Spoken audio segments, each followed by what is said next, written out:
How do you bias the long head of the tricep is a question I get all the time. And that is what we are here to quickly answer because I'm sick of this conversation. I think it is a bit convoluted at times. And I think people overcomplicate the living shit out of this. So let's quickly talk about the triceps and the different heads. So for those that don't know, there are 3 heads of the tricep. There is the long head, there is the lateral head, and there is the medial head. Now, with the lateral medial head, you can't bias the lateral head over the medial head or the medial head over the lateral head. They have pretty much the exact same leverage, okay? And they have pretty much the same exact length tension relationship. So can't really change which one works harder. And they're not affected by the wrist, they're not affected by the shoulder, they're only crossing the elbow joint. So yeah, there's no real way to significantly change which one gets biased. But you can obviously bias the lateral medial head over the long head and vice versa. Well, based on the operating lengths of the different heads of the tricep, we can infer that the long head is going to have a longer operating length than the lateral medial head. And why is that, you ask? Well, it's pretty simple. Let me demonstrate this to make it easier. Let's say this is full extension, right, which it is. And this is full flexion, right? So this is fully lengthening the lateral medial head. The long head, however, it's not being fully lengthened because guess what? It also crosses the shoulder, meaning it can also lengthen as I bring my arm overhead. So at this range here, the lateral medial head are at their max length. They can't go any longer than this. But the long head is not done lengthening because it can continue lengthening. So at this max joint angle here, the lateral medial head are kind of tapped out, right? The lateral medial head's force production is super low here because they don't really have, number one, good mechanical advantage at all. And 2, they don't have a good operating length to produce any significant force from this area. So whether or not you are a length tension relationship user where you're using the length tension relationship to pick exercises or whether you're using neuromechanical matching, in both scenarios, this is not a great joint angle to put your lateral medial head at if you're trying to bias them. Long head, on the other hand, is going to work harder at that range because it has an operating length that allows it to actually produce force at that joint range. But either way, if we're trying to bias the lateral medial head, I think it makes sense that we wouldn't want to put ourselves in a position like this because, again, why would we want to put ourselves in a position where the lateral medial head can't really contribute that much? So where do they contribute?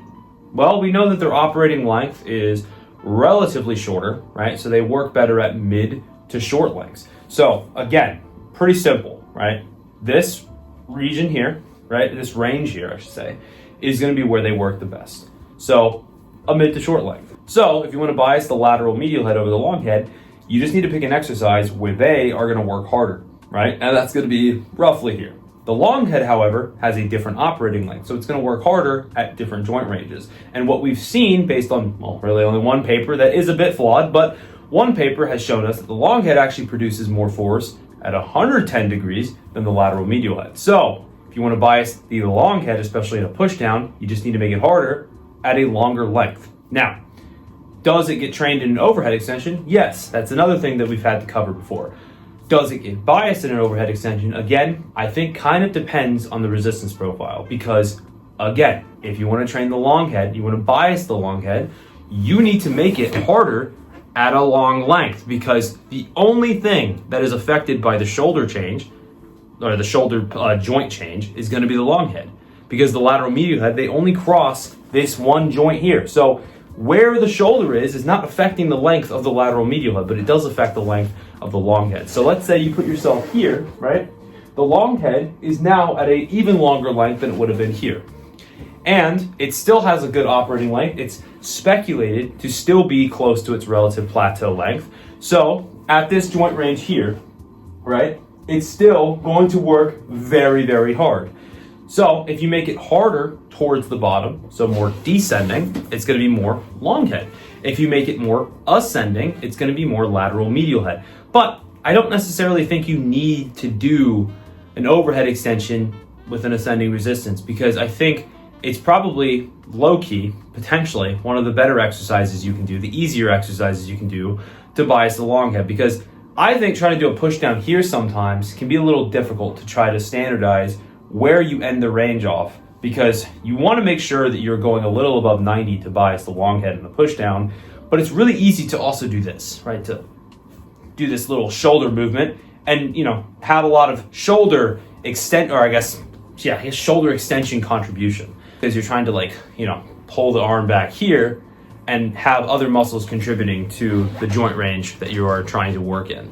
So in simple terms, right? Because I want to make sure this is as clear as humanly possible. If you want to bias the lateral medial head, you just need to make it harder from a mid to short range. If you want to bias the long head, you need to make sure the exercise is hardest from a long to mid length. That's literally it. I'm gonna go train now, because I think that really does not need to be more complicated than that.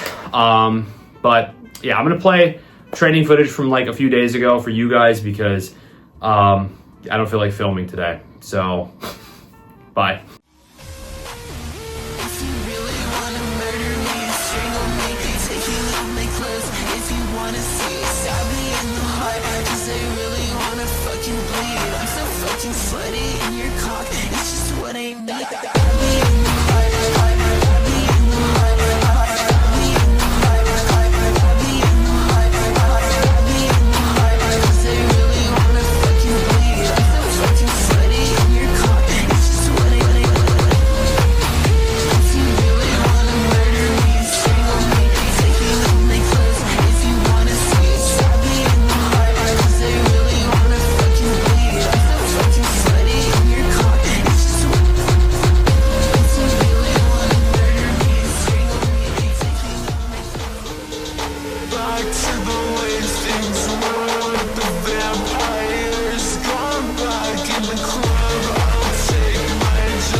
I killed myself. I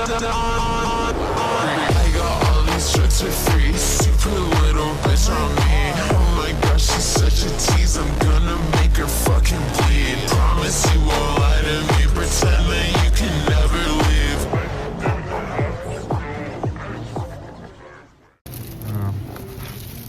What do we got here? What do we got here, bro? I'm just reading a little bit, actually. Yeah. Just read. Let me see. What Yeah, I know it's good. Yeah. Oh shit. No, if you'll lead me back to it. Then. Oh, sorry. All right, I know it's fucking dark as hell, so it looks like shit, but that is gonna wrap up the video. Fuck, I can't speak. I'm so tired, like mentally, and also it's like 10 o'clock, and I'm getting steps right now because I didn't get my steps in. So I gotta finish off at least 10K. Like, that's like my bare minimum. When I don't have a good day, I like force myself to at least get 10,000, like this bare minimum. So even though this is like still like not what I want, at least, you know, it's something. But yeah, like I'm not gonna drop my calories, right? I still need my carbs up so that way I can, you know, perform well in the gym. But sometimes, you know, life gets in the way. So if you like the video, make sure you like and subscribe. Yeah, check out everything in the link in my description. You know, show some support. Really appreciate everybody who watches these videos.